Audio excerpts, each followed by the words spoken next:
And a cast of thousands behind us. Well, people hard at work. Couple, yeah. Hey, the idea here is to kind of get you up to date on what's going on as far as this Hurricane Arthur. We're going to have some satellite imagery for you. Arthur's the first named hurricane of the season, first named tropical storm, which became a hurricane today. Right. And although it doesn't have much of an impact on our weather here in East Tennessee, a lot of folks are traveling and down along the beaches, so we thought it'd be a good idea to brush you up on what's going on in the tropics. Yeah, 4th of July holiday weekend, busy travel plans. And a lot of people, we'll say the majority, go to the Carolina beaches from here. And that's why we wanted to focus on this especially. The good news is I don't think this is an entire weekend washout. In fact, once we get past this evening, the weather will improve. I would say just the biggest concern is probably going to be those rip currents. Yeah, and all the people that are down at Myrtle Beach, by the time they wake up tomorrow morning, this is well past them, as you'll learn. We're going to show you the latest information. I wanted to give you an update as of 6 o'clock from the National Hurricane Center because we're going to be able to give you another update right here at the top of the hour here. So it's still a Category 1 hurricane with 90-mile-an-hour sustained winds.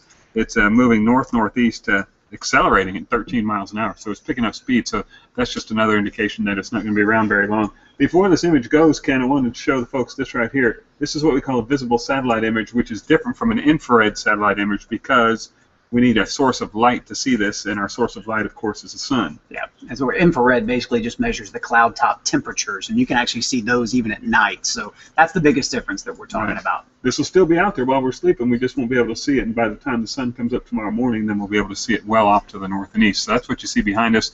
Got that up now because it's getting ready to go night time. That's right. So we'll try to advance this here if we can. If not, I'll jump back over here to the computer real quick. We'll go to the next image. I'll go ahead and do that real quick. I'll be right back now. Okay. Here's Myrtle Beach, by the way. A lot of folks from the Knoxville area and the Myrtle Beach area, there's the center of the storm lifting off to the north and east, so there's good news. And this is radar imagery, so you can see much better how the storm's circulating, the eye of the storm right here, and you can see Myrtle Beach right here. That's not the only beach we're concerned about, obviously, but that's the one most people, as Ken mentioned, go to. And it's already accelerating up toward the Outer Banks of North Carolina. And even if you're traveling, I mean, notice into the Carolinas from Columbia up through Charlotte, we've got some rain bands there. That's associated ahead of a cold front, the one that came through us, that's giving us this very nice weather out there now. You're going to see some showers and storms ahead of that. So if you're traveling out there this evening, you're probably going to be seeing some of those rain bands, but of course the most concentrated ones are going to be along the coast of the Carolinas. Yeah, one of the basics of meteorology is that tropical systems really can't cross frontal boundaries. So that's right. You've got a frontal boundary coming here, and this is just kind of skirting this system and going to push it out to sea.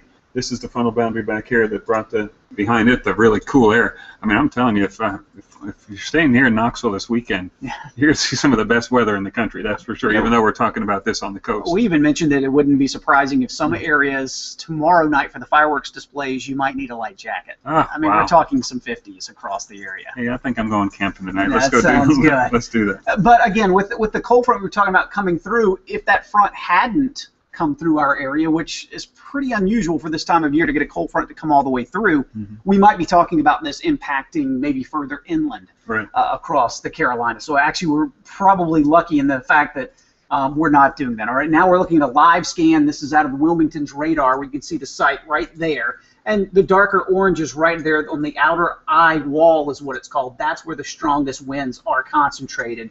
And we're going to continue to see this spin and make its way up towards probably, we're looking at Morehead City, Matt, which is this area that sticks out right there on the map. I'll put this into a loop from the past 2 hours, and you can see, like you mentioned, it has kind of accelerated as it's been moving to the northeast. Do we have the warnings turned on? We don't, but this is the 7 o'clock advisory that just came in. So the winds are still at 90 miles an hour. It is not strengthened yet. Moving north-northeast now at 15 miles an hour. So 2 hours ago it was moving at 11 miles an hour. Last hour was moving at 13 miles an hour. Now it's 15 miles an hour. So it's really going to take off and accelerate up the coast. And pressure down to 977 millibars. Millibar is just a measure of atmospheric pressure. Sometimes you see it in inches, but a lot of times in meteorology we'll use it in millibars. But what it is, it's over kind of the Gulf Stream is. It's a warmer current of water that runs just off the shore. So it's got a lot of energy to feed off of, but the center of circulation is coming a little bit more in contact with the land now. For these storms really to intensify, you would kind of want it to be out over the open waters, kind of away from the coastal sections as close as this is at this point. And some may be wondering when it can become a Category 2. 110 miles an hour, so we still got to pick up another 10 miles an hour for it to become Category 2, and it may, as we see this forecast here on timeline. Yeah, these are wind gusts being forecasted. These aren't indefinite, but this is just our computer model showing the possibility of some of these winds. And this would be by 8 o'clock tonight, so not too much further from where we are now. And this kind of seems to be the area that could take the brunt of it. There's the eye wall making landfall, Morehead City, right around 11:30 tonight is what we're showing, and those are 53-mile-per-hour gusts. Do you notice how briefly the center, or the eye, went right over Morehead City, and you saw the wind gust go down to about 29? That's usually what happens if you're in that calm eye of the storm. You've heard that term before. It is literally calm, and you've actually flown in one of the aircrafts. Was it out of Keesler? It was out of Mississippi. Yep, it was back in 1998, Hurricane George. We actually flew out and picked it up before it made landfall in Biloxi, and it was really cool. The one thing I remember most about that flying in that Hurricane Hunter is the pilot, who was his part-time just hobby is flying Hurricane Hunter aircraft. He flies for a commercial airline. He said, we're safer up here in the storm, above the ground, in the storm, at flight deck, at flight level, than you are on the ground, because you're flying at the same speed or faster than the hurricane winds. And I thought, that just makes a lot of sense. Could you tell when you broke through the eye wall and you just... Yeah, there was a thin, dense overcast over the eye, but still you could tell with the plane just kind of smoothed it out for a while before it went through the eye wall on the other side. The other side. So that's probably what Morehead City is going to do. Right. And they can still see winds, of course, on the back side of this. You get counterclockwise rotation, of course, around low pressure centers in the northern hemisphere where we are. But notice Hatteras, that's a 62-mile-per-hour gust. The brighter whites, those are going to be over 80 miles per hour. So it looks like probably the worst is going to be offshore, but we are going to see some 90, 100-mile-per-hour gust, I'm sure, with some of these. But notice, Matt, this is 7 o'clock tomorrow morning, and the eye is back over the open water. So this is, again, a quick-moving system. And watch as we progress through the afternoon, it's probably going to re-strengthen again. It's out over the open waters on the Gulf Stream. This is by noon Friday, but then it's going to accelerate up the coast and probably affect portions of Canada, Nova Scotia, as we get a little bit later in the weekend, in the first part of next week. Now, some folks may think, okay, Category 1, big deal. I mean, most of the locals along the coast are ready for that, and they're used to it. But there's a lot of folks that are living and traveling, or traveling and vacationing and that sort of thing. So storm surge is going to be huge, especially for these Outer Banks areas. I mean, if you've ever been to that area, you're almost underwater anyway. And storm surge is simply a wall of water that's pushed up. If it's like a bulldozer, it's just like a wall of water pushed up out of the ocean. So that causes a lot of flooding. Quickly rise. And if you get stuck out on the Outer Banks and you got water on both sides of you there, you're stuck. So I'm sure that they've evacuated. Most people have. If they haven't, it's probably a little too late at this point, because there's one way in, one way out pretty much for the most part. But here's the track. We're going to take it from where we are now, and there it is, looking to possibly make landfall somewhere between 10 and 11 p.m. Again, Morehead City seems to be taking the brunt. It's showing it still at this point, Matt, as a Category 1 storm. Then it briefly, surprisingly, this is the Hurricane Center's forecast, takes it up to near 100-mile-per-hour winds at 2 o'clock Friday morning. I'll be interested to see if that actually happens, because, again, when these things make contact with the land, they usually start to weaken. That being said, there's going to be some warm waters there in those intercoastal waterways just west of the Hatteras Outer Banks areas. I've never seen a 22 category hurricane. It's probably just on the timeline there where we put the pause for you. There you go. But here's what we're talking about again. By Friday, tomorrow at 2, it's already out over the open waters of the Atlantic, and it will not have a direct impact on the U.S. Could, though, again, affect portions of Nova Scotia up into Canada, the Maritimes out there. Now, yesterday, most of the computer models were indicating that it'd be very close to possibly not even making an official landfall. A landfall is when the eye of the storm makes landfall, not when just the winds do, but when the eye does. So this would be interesting, because we talked tonight on the news that there's never been a July 4th landfalling hurricane. That's interesting. In the U.S. Yeah, so that's kind of a fun fact. We don't want people to have damage and that sort of thing, but that'd be kind of a neat story if that happens. And one of the other things we really need to point out, this is not just a point storm, all right? Right. So just because we're saying, hey, it's going to make landfall in Morehead City, that doesn't mean that even Raleigh won't see impacts. They'll probably see some 30, 40-mile-per-hour wind gusts. And if you've got a lot of rain, already soft soil, that can bring down trees and power lines as well. So just because you're not directly under the point where the storm comes in, it doesn't mean you're not going to be impacted by this. That's true. And there's also the possibility of strong thunderstorm winds, but also tornadoes in situations like this. Very true. Hurricanes can spawn tornadoes. Tornadoes do not spawn hurricanes. Hurricanes can. So I get that question a lot. Yeah. So hurricanes can spawn tornadoes. Now, we're not just going to sit here and talk and give you a weather description. We've also taken your calls, comments, whatever you got. send them to our Facebook page, and our social media producer here, Annie Sadler, is with us, and she's got already a few that have come in.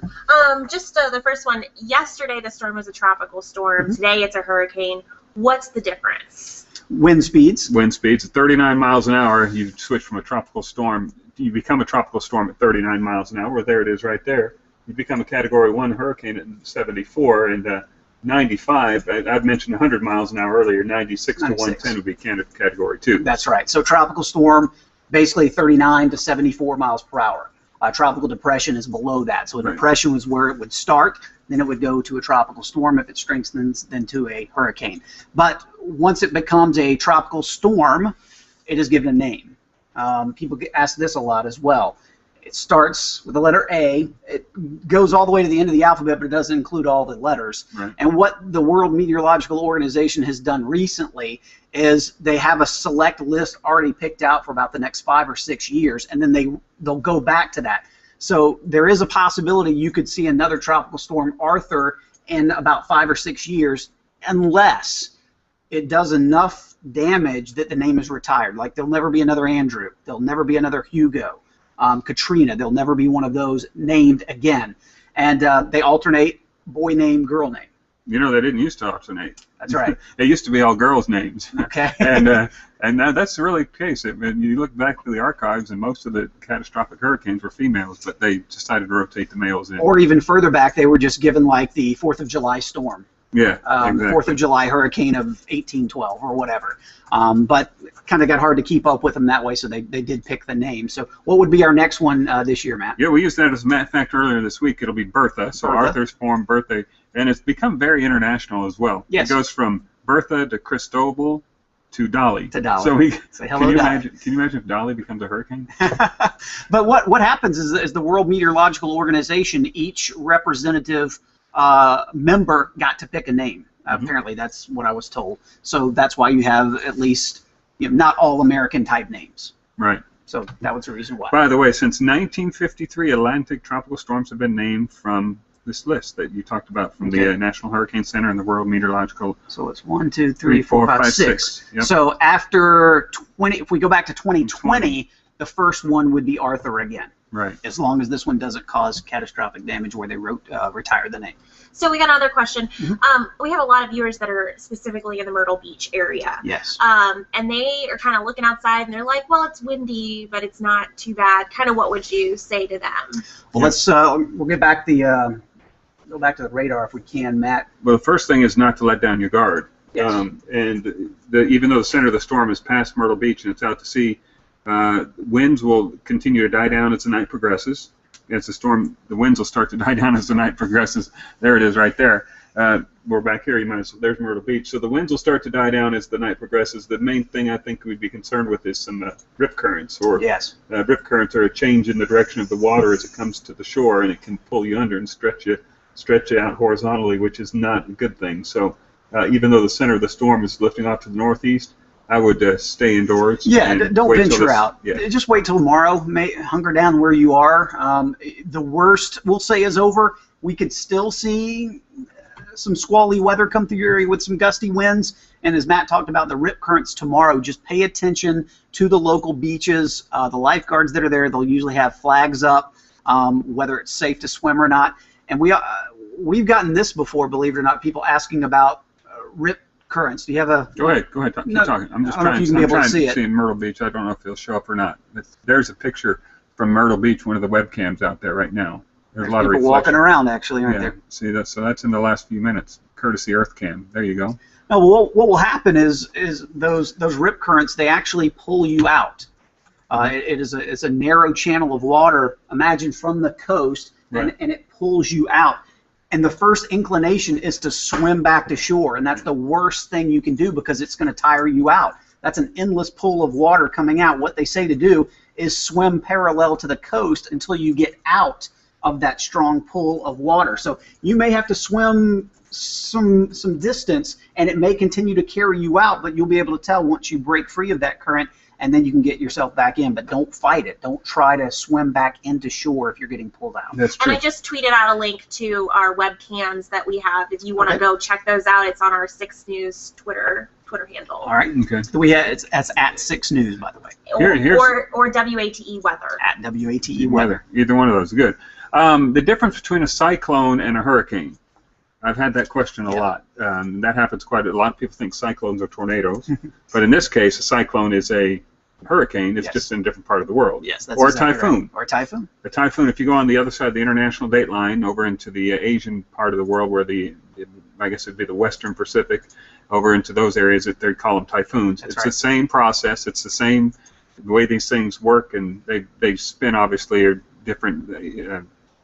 Latitude, longitude affects them differently, but typhoons, hurricanes, it just depends on location on the Earth. Once it crosses the date line, and if they cross the date line, it will be renamed. Yep. Even if it was, say, won the Pacific, it would not be Arthur, but whatever the first A storm would be, if it crossed the international date line, it would be renamed to the typhoon. Yeah, exactly. So just another question, kind of as meteorologists, when you're tracking these storms and projecting where it's going to go, what goes into that? A lot. I mean, it looks easy. It looks easy, but it's not. The folks at the National Hurricane Center are some very well-trained meteorologists who look at the computer models as we do, but they have a whole much larger suite, much more data, and they're much more specialized in short-term forecasting as we are. We look at the broad picture. This is basically a broad picture. They're looking at a change of 25, 50, 7,500 miles can make all the difference in where a hurricane makes landfall. And it can mean thousands and millions of dollars as far as major hurricanes if government officials need to evacuate. There's a lot of pressure on the folks at the National Hurricane Center, because if you have to evacuate a large city like Miami or New Orleans, as we saw with Katrina, you have to make that call based on somebody's forecast, something we can't control. Yeah. And a place like the Outer Banks this time of year, as inhabited and as crowded as it's going to be with vacationers, you've got to give... I wouldn't know. I'd say 48 hours at least notice to try to get all those people out. I'm just guessing here. So you have to know pretty far in advance. But computer models have gotten a lot better.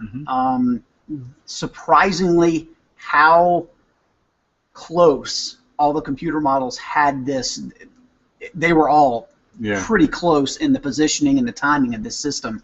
And that was kind of rare to see. But I'm guessing it's because of that cold front that was coming through, like we talked about. They're not going to cross that front.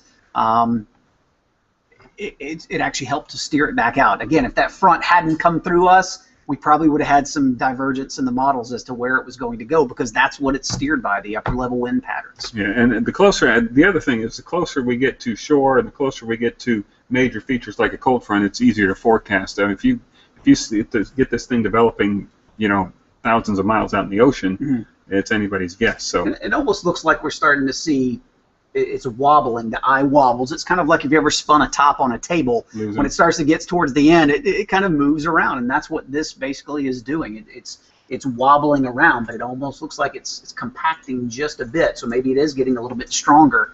It still looks like maybe Morehead City would be most likely area than possibly Hatteras later tonight. So we've got another question. Just when you're talking about hurricanes growing or weakening, what kind of conditions are favorable for that?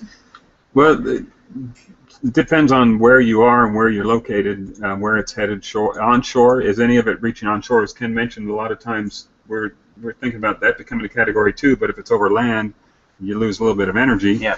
Because the source for energy for the hurricane is the warm water of the ocean. You have to have 80 degrees Fahrenheit or warmer. Right. It depends what the upper level winds are doing. If you have strong upper level winds, it's going to shear off the top of the hurricane, so you need light winds aloft. High pressure aloft. Yep. That's going to help allow these cloud tops to grow 60, 70, 80,000 foot cloud tops. Right. Are these fronts going to be coming through? Is there an influence from a frontal boundary? So those are just three of the things that we look at. Again, going back to the analogy of spinning the top on a table. If you spin a top and you actually were to blow on it, you'd be acting like that cold front, pushing that top or that spinning cyclone further out from its initial position, and that's pretty much what this cold front is doing. Yeah, looks like a lot of fun. I mean, it looks like it'd be a lot of fun over there, and to the untrained or the person who has not been in a hurricane situation. Keep in mind, these are sustained winds. Yeah, I mean, it's constant. Yeah, if you're driving down the road at 70 miles an hour and stick your hand out the window, that's what it feels like. On yeah. And that's 70, 80 miles. Can you imagine 100, 115, even the stronger ones, 150, 60 miles an hour? It's a pretty compact storm, at least the most concentrated of winds. But as we mentioned, even these outer bands, probably up through Raleigh, I wouldn't be surprised if they're seeing some 30, 35, 40 mile per hour gusts even at this point. Sure. You have another question?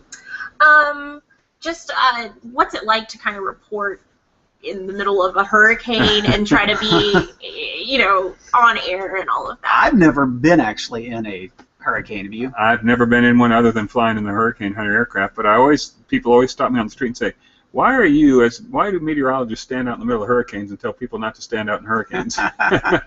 Well, it's part of the job. I think it'd be fun. I wouldn't mind doing a Category 1, Category 2. I wouldn't want to be around a Category 4, Category 5 because there'd be so much devastation. You wouldn't want to be out. That's exactly right. But you can see, again, strongest winds, heavier rainfall bands are offshore. There's the center of circulation, pretty easy to pick out, and there's Wilmington, North Carolina. This would be Morehead City. So we're just about seeing some of those feeder bands coming into the Morehead City area as we speak. So that's I-40, by the way, that would run through Knoxville all the way to the Wilmington coast. Yeah. And then we just kind of have our last question.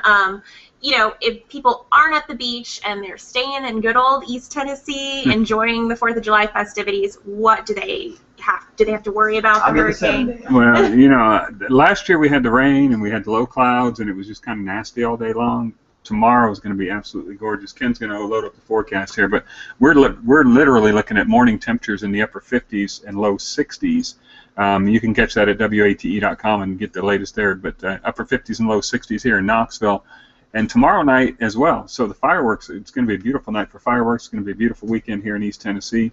Sometimes these hurricanes, you know, if this were someone, we have a better opportunity for hurricanes influencing our weather when they come through the Gulf of Mexico. If they come up through the Gulf and come our way, that's more opportunity for influence. But this one, staying well to the east of us, lifting off to the northeast. So bottom line, we got a really nice forecast here for the weekend. But you still have to tune in tonight to get the complete update. There's the forecast low temperatures. Look at, I mean, 61, that's going to feel like October, really, literally. 57, mid-50s up in the plateau, and probably going to see some low 50s, maybe some upper 40s in the higher elevations of the mountains. Highs tomorrow, low 80s, and we're talking with low humidity. It's going to be a picture-perfect sun-filled day with lots of sunburns, I can imagine, by tomorrow night into Saturday and Sunday as well. We're getting the 7-day up for you just because we're being nice. So there's the 2-day. This is 82 on the 4th of July. Average high is 88 right now. Average high is 88 here as well. Overnight lows upper 50s and low 60s, and boom. There's the next chances for rain by the early middle part of next week. Yeah, and I always say this time of year, when you start to see these overnight lows getting that upper 60 to near 70 range, that's when it starts to get uncomfortable. That's when that heat, that's when that humidity comes back. So upper 50s and low 60s at night, that's leave the air conditioner off and open the windows kind of a night. Exactly. And one more thing about hurricane season. Keep in mind, hurricane season goes all the way through the end of November. That's right. I mean, it just started in June. So June, July. And usually when the ocean's the warmest is in August, September, October. That's August and September is usually the peak time for hurricane season. So there's going to be plenty more to come. So any other questions, or is that That's about wraps it up. All right. We appreciate everybody joining us here this evening. Don't forget, you can tune in tonight at 11. We'll have the latest for you. You can always go to WATE.com for the latest details. We'll have information there. You can follow us all kinds of social media. Yeah, and if you're watching over in the Myrtle Beach area, or you have family or friends down there, have them take some pictures and send them to us, and we'll share them on Facebook and Twitter, and maybe on the air too. That's right. So we'll keep you updated throughout the evening, and as well on social media, on our Storm Team Facebook page, also at WATE.com, and of course we'll see you back here tonight at 11 for 6 News at 11. All right, have a good night. See ya.